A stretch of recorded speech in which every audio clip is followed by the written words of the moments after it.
Today I'd like to have some fun with a couple of words that start with SCH. Now in English, if a word starts with SCH, it usually comes to us from one of four different sources. Very commonly, it will have come from Classical Greek by way of Latin.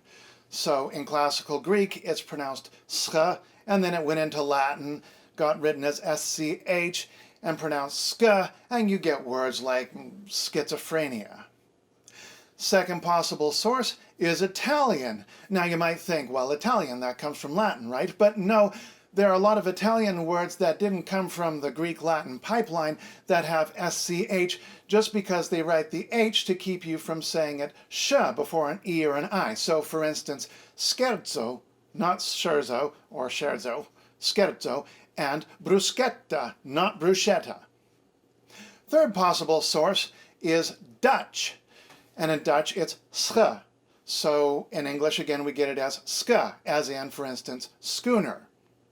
And the fourth possible source is, of course, German, and in German it's pronounced sch, as in Schadenfreude. Schadenfreude, Goethe Funken.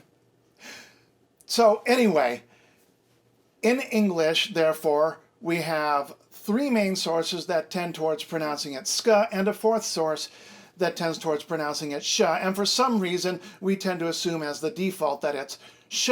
But one way or the other, there's a bit of a schism in the pronunciation. Schism? I thought it was schism. Schism. Schism? Schism. Okay, let's sort this out. Where did this word, which I like to say schism, come from? Well, it traces back in English to around the 1300s or 1200s, where it came from Old French. And in English and Old French at the time, it was schism, with a C. Aha! Why the SCH? Well, there was a fad in the Renaissance, starting around the 1500s in English and French, for showing the glorious classical roots of words such as this one. And so they added the CH back to show that it came from Latin schisma. And that resulted in the modern French spelling with the SCH pronounced schisme, and the modern English spelling, which is as you see. Now you might remember that I said that generally Latin got it from Greek if you see an SCH, and that is true here too. It came from Greek schisma, ultimately tracing to a Greek verb schizein, meaning split or divide, as in, for instance, our English word schizophrenia.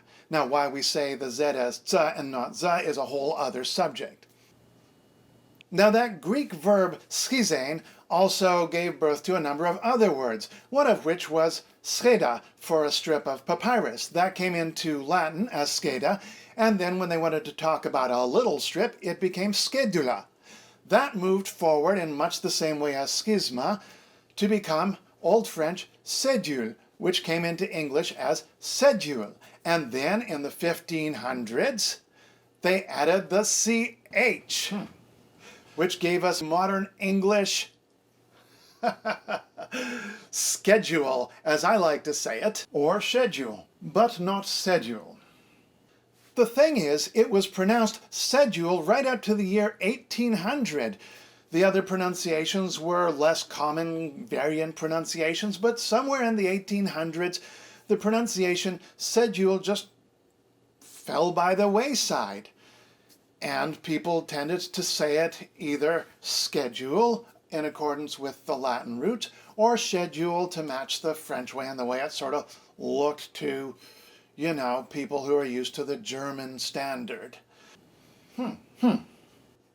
So, we've got these two words that are rather contentious in pronunciation, and I'm sure you'd like to know what the correct way is to say them. Well, for the first one, there are three correct ways of saying it. You can say it schism, or schism, or schism. And all three are correct. For the second one, you can say it schedule, or schedule, but not cedule. And that's just the way it is. And if somebody's trying to browbeat you about this, you just pick up a dictionary and you show them. And you decide to say it whichever way you want to say it. I recommend being consistent, but to be fair, if you're dealing with somebody you know is very sticky on a particular pronunciation, you might want to choose your battles so that you don't create a family rift. And that's today's pronunciation tip.